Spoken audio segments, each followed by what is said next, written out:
from a yellow-eyed demon that tries to turn a baby into Lucifer's perfect vessel, to a corporate leviathan that almost turns America into farm animals, the Winchesters just can't catch a break. Here's every supernatural villain explained. Azazel, the yellow-eyed demon. This whole mess starts with a demon who treats destiny like a group project, and Sam as the final presentation. Azazel is the original family curse with a trench coat vibe. He kills Mary Winchester on the ceiling, sets John on a 20-year revenge spiral, and basically invents the Winchester lifestyle of sleeping in motels that smell like regret. His whole move is long con evil. He's not here to win a bar fight, he's here to rig the entire season. He cuts deals, picks special children like he's running a creepy scholarship program, and then feeds demon blood to babies because apparently that's what passes for planning in hell. What makes Azazel work is how personal he is. He isn't a random monster in a random town. He's the reason Sam and Dean are even in the trunk business. And when the show finally pulls him into the light, he still feels like a presence more than a person. He's calm, smug, always one step ahead, like he already read the script because he paid the writer. I'll get to you in a minute, champ. I'm proud of you. Knew you had it in you. The payoff is that blood-soaked battle royale with the special kids, the Devil's Gate chaos, and that final moment where the boys realize they were never chasing a murderer. They were chasing a launch button. Ruby, the demon who weaponized trust.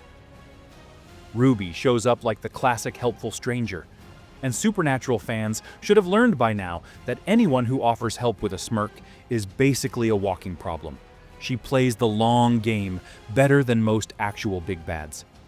Her entire strategy is simple and horrifyingly effective. Get close to Sam, feed his ego, feed his anger, feed his powers, and then stand back while he convinces himself he's saving the world. Ruby is what happens when manipulation wears a friendly face and speaks fluent validation. She helps just enough to look useful, then quietly reroutes the mission toward Hell's real goal. Her greatest weapon is not demon strength. It's the fact that she understands Sam's hunger to be more than a victim. She turns that into a lever and pulls until it snaps. When the truth finally lands, it does not feel like a twist. It feels like you got scammed by someone who has been smiling at you for 2 seasons. Yeah, I'm sure you're a little angry right now, but I mean, come on, Sam! Even you have to admit, I'm awesome! That is elite villain work.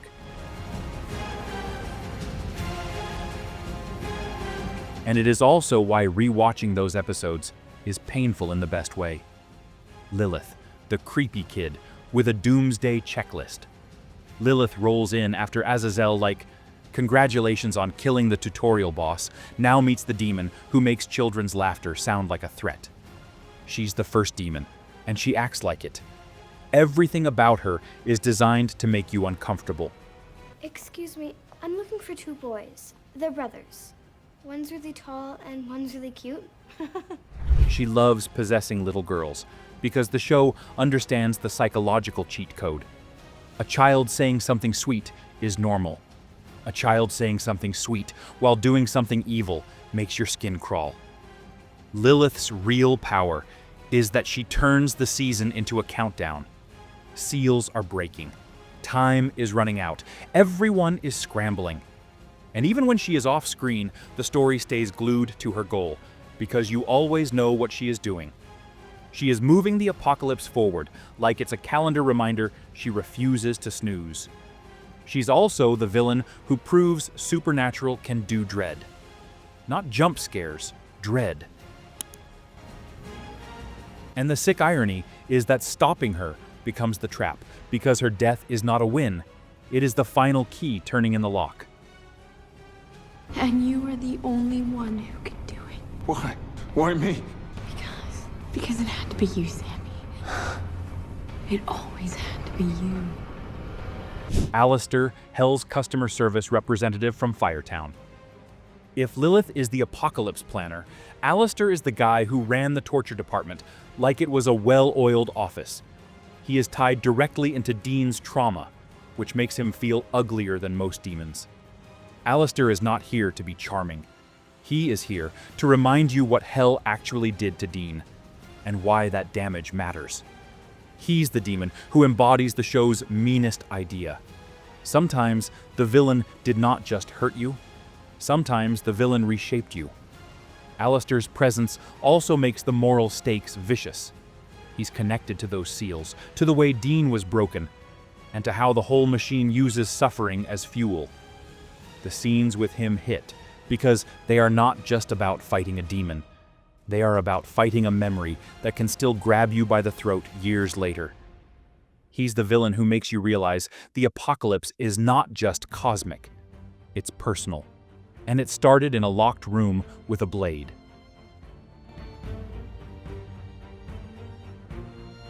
Zachariah, Heaven's petty middle manager.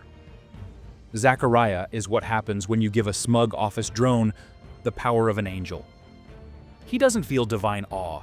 He feels like that supervisor who says, "totally hears you," then makes your life worse anyway because it helps his KP.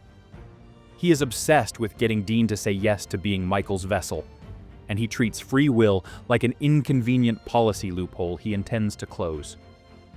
What makes Zachariah fun is how human his pettiness is. He lies, he manipulates, he drops Dean into nightmare timelines like he's flipping through channels. One minute, Dean is in a brutal future where everything went to ash. The next, Zachariah is doing that faux friendly talk that makes you want to throw holy water through a cubicle wall. He's memorable because he's not a monster with claws. He's a bureaucracy with wings, and somehow that is scarier because it feels real.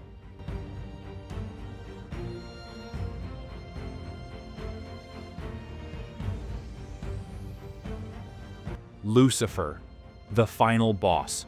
With family issues, Lucifer is the villain Supernatural spends years building up, and when he finally shows up, he delivers. He is the devil, yes, but he's not just a horned cartoon. He's calm. He's funny in that unsettling way where you laugh and then feel dirty about it. He talks like he's making a reasonable point, and the fact he can do that while planning the end of everything is the whole horror. Season 5. Lucifer is a peak menace because he believes he's right. He sees humans as a mistake. He sees his rebellion as principle, and he treats Sam like a destiny-shaped suit he intends to wear. The showdowns hit because the stakes are mythic, but the language stays personal. It's always about Sam, Dean, their bodies, their choices, their refusal to be used. And then later, versions of Lucifer swing more unhinged, more bratty, more chaotic, like a powerful being who got told no one too many times and started throwing universes around like furniture. Whether you prefer the cold, confident devil or the later feral version, the point stays the same. If Lucifer enters the room, the temperature drops. The Four Horsemen. The Horsemen are not your typical season-long big bads, but they are some of the show's best mini-nightmares. Each one feels like a different flavor of end times panic. War is conflict as a party trick, turning people into violence with a smile. Famine is that hollow hunger that makes you realize your body can betray your mind. Pestilence is a disease as a personality, like a walking biohazard with the energy of a lab tech who stopped caring. And Death is the worst because he barely tries. He shows up with bored authority, like the universe's oldest employee who has seen every species make the same mistakes and is tired of the meeting. Their rings matter, their missions matter, but what really sticks is the vibe. The Horsemen make the apocalypse feel real, not abstract.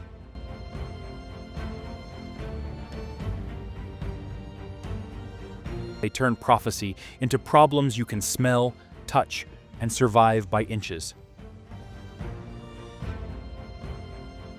Michael, the archangel who treats humanity.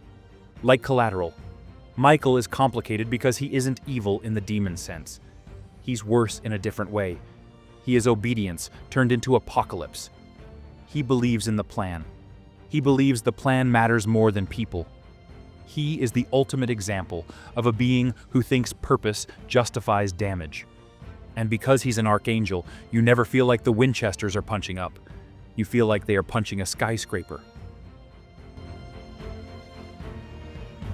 What makes Michael hit is the vessel obsession.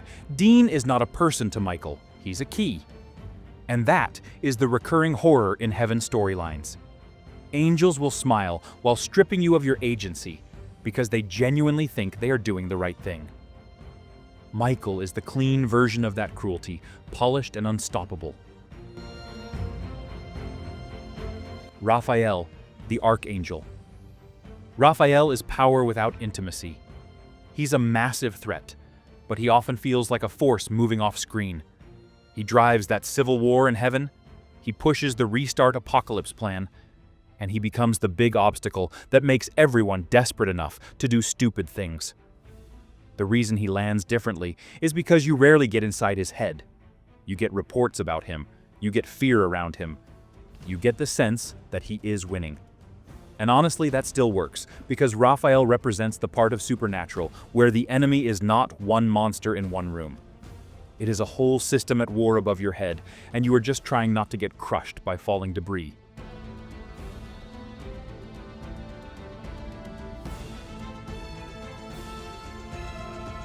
Eve, the mother of monsters. Eve is one of the show's biggest missed opportunities, which is exactly why she's worth explaining. She has the lore, she has the concept. She is basically the origin point for half the things hunters hunt. And she shows up with this idea that monsters are part of a balance. Then she snaps, because her children are being tortured and harvested. And suddenly, she is experimenting on a town like it's a petri dish. Her plan is wild, and she feels like a real threat. But the show moves past her fast. She's the villain version of a season that could have been a full buffet, but got served as an appetizer. You watch Eve and think, if she had more runway, the Winchesters would have been in serious trouble.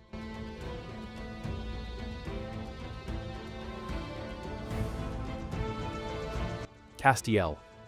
Castiel turning into an antagonist works because it hurts. It isn't fun or evil.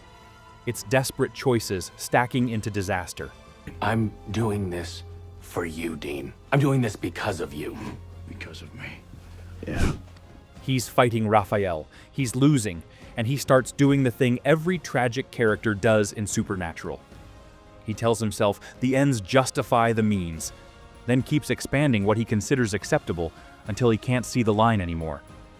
He teams up with Crowley, hunts Purgatory, steals the souls, and for a moment, he is powerful enough to rewrite the board. But power, without stability, is just a bomb with a face, and Castiel proves it. The tragedy is that you understand him. He's not trying to ruin the world for laughs. He's trying to save it, and becomes the kind of threat the boys usually hunt. That's why his villain arc sticks. It's the show saying the scariest monsters are sometimes your own allies, making one more compromise at 3 a.m.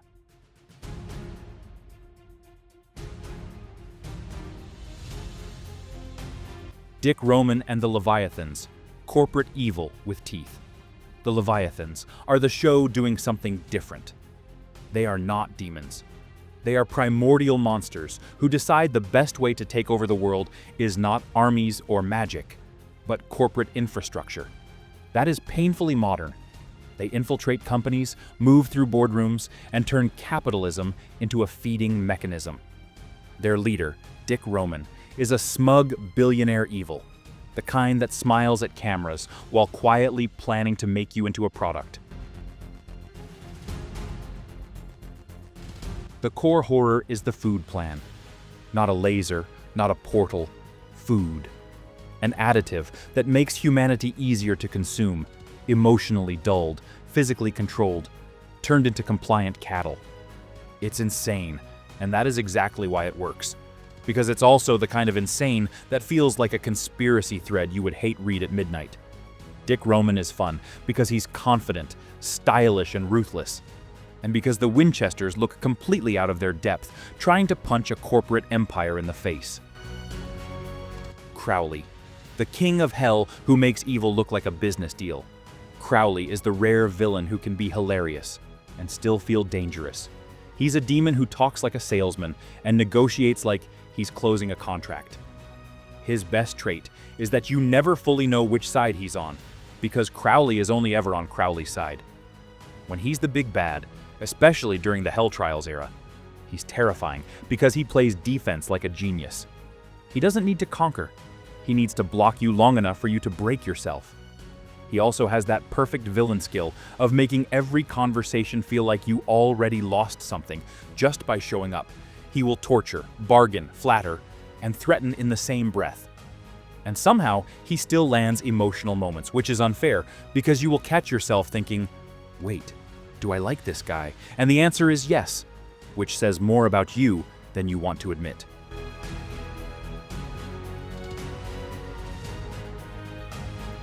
Abaddon, the knight of hell who treats violence like a hobby. Abaddon storms into the story like, remember when demons were scary? Let's bring that back. She is old school hell, brutal and proud of it. She tears through the men of letters like it's target practice. Shows up later with a chip on her shoulder about how soft hell has become and starts building power the simple way. Kill whoever is in the way and dare anyone to stop you. What makes Abaddon work is the mix. She can do Monster of the Week intensity, then flip into scheming, big-picture takeover mode. She's not just rage, she's strategy. She's also funny in that cruel way because she enjoys what she is doing, and that makes her feel more alive than a lot of villains who just want abstract domination. Metatron, the scribe who weaponized stories. Metatron is the villain you hate because he's annoying. And then you realize that's the point. He's the angelic writer who understands that words run heaven. He takes the angel tablet, plays Castiel like a fiddle, and triggers the fall. One of the most permanent status quo explosions the show ever did. Wings burn. Angels drop. The world changes. His real villain energy is how he frames himself. He can make himself look like the hero to angels while doing deeply selfish things. He's got that smug bitterness of someone who feels overlooked and decides the universe owes him a promotion. And because he's not physically terrifying, he has to win with manipulation, which makes him feel uncomfortably real. He's basically a forum moderator who found the admin password to heaven.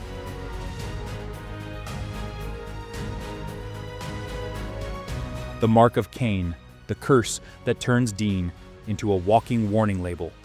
The Mark of Cain isn't a person, and that is its weakness, but it's also why it's effective. It's pure corruption as a storyline. It gives power, then charges interest. Dean takes it to kill Abaddon, and for a while it looks like a bargain.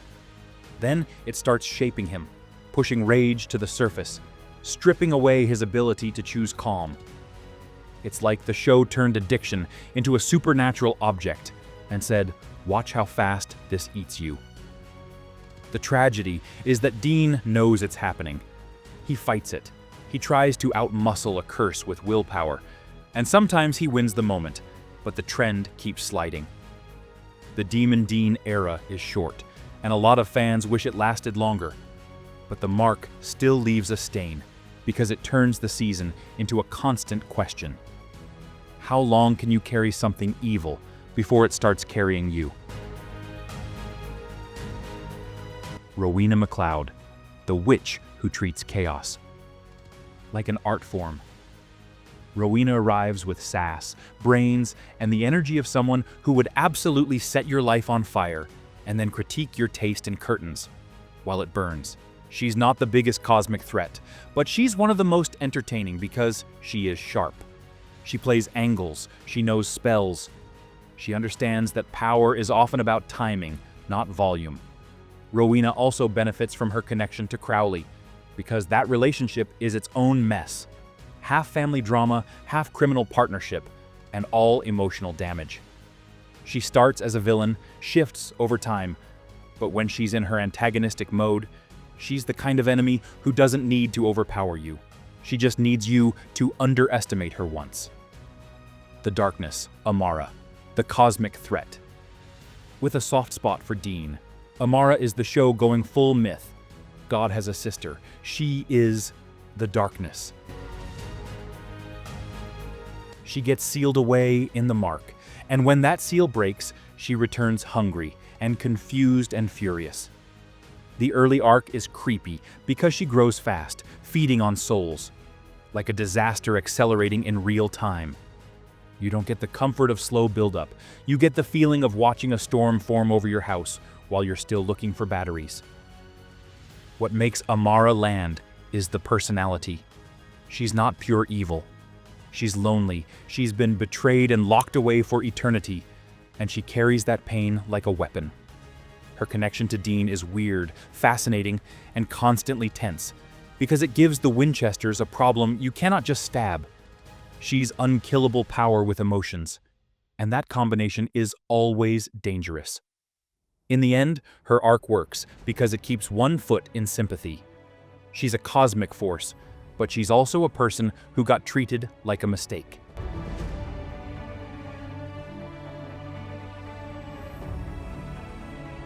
The British men of letters, the human threat with fancy toys and bad ethics. After gods and devils, the show hits you with a different kind of villain. Humans with resources. The British men of letters, they came here because they thought they could do our job better than we could. And they've killed people. They've killed innocent people just because they got in the way. The British men of letters show up like, hello, we are organized, efficient, and quietly terrifying. They're basically hunters with better funding, better training, and way less conscience.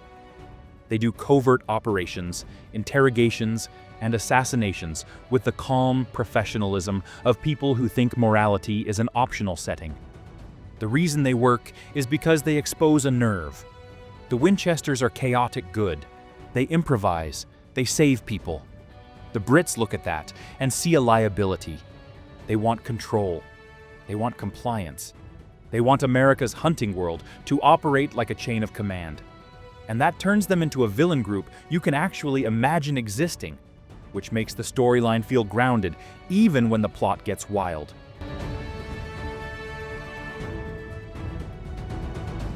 Asmodeus, the Prince of Hell, who dresses like a cult leader with a budget. Asmodeus rolls in late, looking like he's about to sell you a miracle cure on daytime TV, then reminding you he's a Prince of Hell. He powers himself up by siphoning Archangel Grace, takes over when Hell's throne is vacant, and starts acting like raw power is the only management style that matters. He's got moments where he feels genuinely threatening because he's cruel and direct, and he enjoys domination. His weakness is clarity. You can feel the show wanting him to be the new big deal, but his ultimate endgame stays fuzzy. He wants more power, sure, but supernatural villains need that extra layer, the why that makes the threat feel specific. Still, as a presence, he works as a reminder that Hell is not a stable government. It's a knife fight with paperwork. Alternate Michael, the archangel who lost his faith and found spite. Alternate Michael is what happens when an archangel wins and still feels empty. In his world, the apocalypse happened. He beat Lucifer. God still didn't show. And that breaks something in him. When he crosses over, he brings that militant coldness and that sense of betrayal, like the universe promised him meaning and then ghosted. He's effective because he's not just conquest, he's disappointment weaponized. And when he ends up in Dean's head, it becomes psychological horror in a very supernatural way. The enemy is not just outside, it's inside the person who is already carrying too much. Alt Michael feels like the show saying, imagine being the oldest soldier alive and realizing the war never mattered. Now imagine that soldier can level cities. Chuck, God, the writer who turns into the final villain. Turning God into the final antagonist is one of the boldest swings the show ever took, and whether you love it or hate it, it fits the theme. Free will versus fate has always been the spine. So the ultimate enemy being the guy who thinks he owns the story makes twisted sense. Chuck starts as the quirky prophet writer, then slowly reveals the truth, then finally drops the mask and shows the ugliest version of divine ego. The kind that smiles while erasing worlds because the plot bored him. Chuck is terrifying because he doesn't need to fight fair. He can snap people out of existence, but he doesn't because he wants something worse. Submission. He wants Sam and Dean to accept the script. He wants them to stop improvising. He wants them to admit they were never free. And the reason he loses is the most satisfying kind of poetic justice. He underestimates the very thing he created: choice. Stubborn, messy, human choice. After 15 seasons of the Winchesters refusing to stay down, the final villain being the author who can't handle being defied is the pettiest cosmic meltdown imaginable, and it's kind of perfect.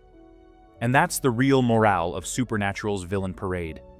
Monsters will claw at you, demons will bargain for you, angels will bully you, gods will rewrite you, and the world will keep handing you reasons to quit.